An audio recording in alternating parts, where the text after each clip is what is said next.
Good morning, friends. Now let us discuss the composite negligence. So, as stated by me in the previous class, contributory means the plaintiff or the defendant. The plaintiff himself contributes to the negligence. Here, if the negligence is on the part of two or more persons, more than two is important. So, two or more than two persons, definitely, then it can be taken as the composite negligence.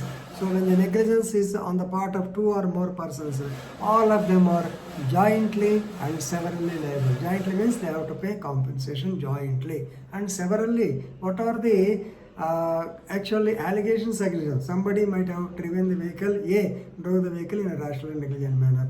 B, he did not take precautions. C, he stood on the right side of the driver. D, he has done something like that. So, the individual severally they are liable, at the same time compensation jointly they have to pay. Of course it will be apportioned. That means if the liability is more on A, he has to pay 70%. If it is less on B, he has to pay 20%. If it is less on C, 5% by C, like that it will be apportioned among them appropriately.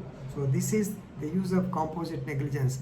This you can take as a defense. At the same time, you will not be totally absolved of the so-called tort, but you will be asked to pay certain thing. At the same time, other man also will be asked to pay certain compensation. This is the use of compensation, the so-called composite negligence. Now let us quickly go to the case laws. Karnataka State Road Transport Corporation versus Krishnan 1981. Of course, as usual, this is a case of bus accident in which two buses brushed each other, and our friends they have raised the elbow, they have kept the elbow outside the window, and both these elbows they have been fractured, they received injuries to the left hands.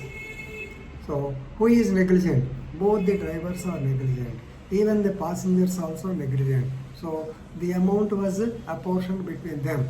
So it is a case of composite negligence. Friends, here I want to tell you, in Kerala there is a separate act for this type of torts. It is called Kerala Torts within bracket Miscellaneous Provisions Act 1976.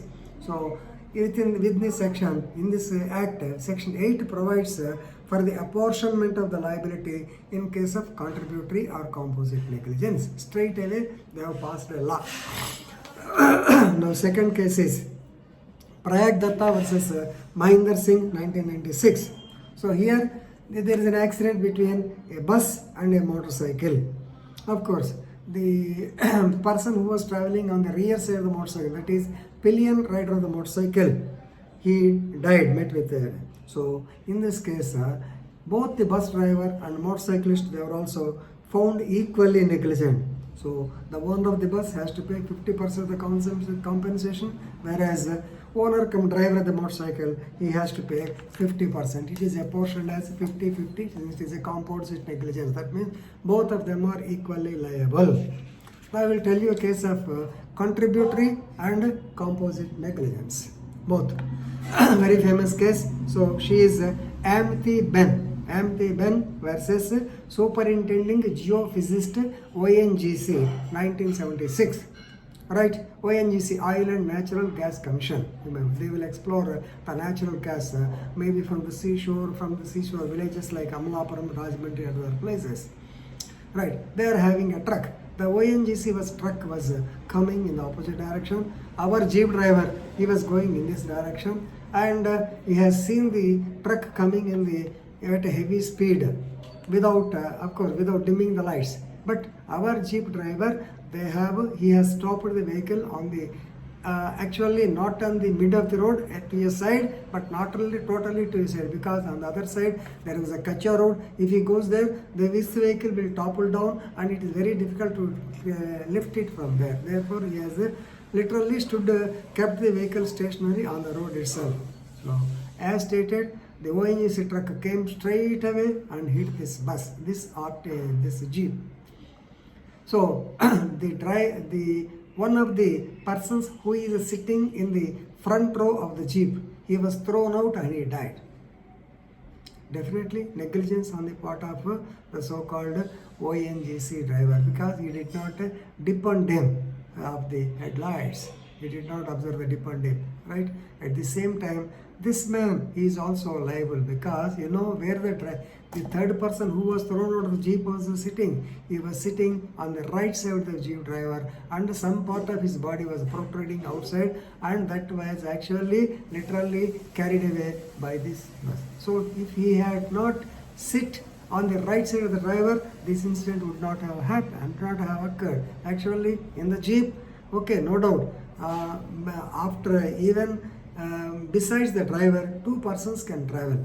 But two persons were there on the left side, but one person is on the right side obstructing the due to which so he is also negligent. Driver of the jeep also negligent. So here the contributed negligence is because the ONGC driver, he himself contributed the accident. So as per the jeep driver, yes, the other people say jeep driver, if he had gone to the left side, the incident would not have occurred. He contributed to the accident. So composite negligence, the person, third person, the person who died, he has unnecessarily sit in the right side of the driver of the jeep due to which this incident happened. So all of them are liable ultimately. So the compensation was awarded at the rate of 99,000 for this person and some other injured persons also.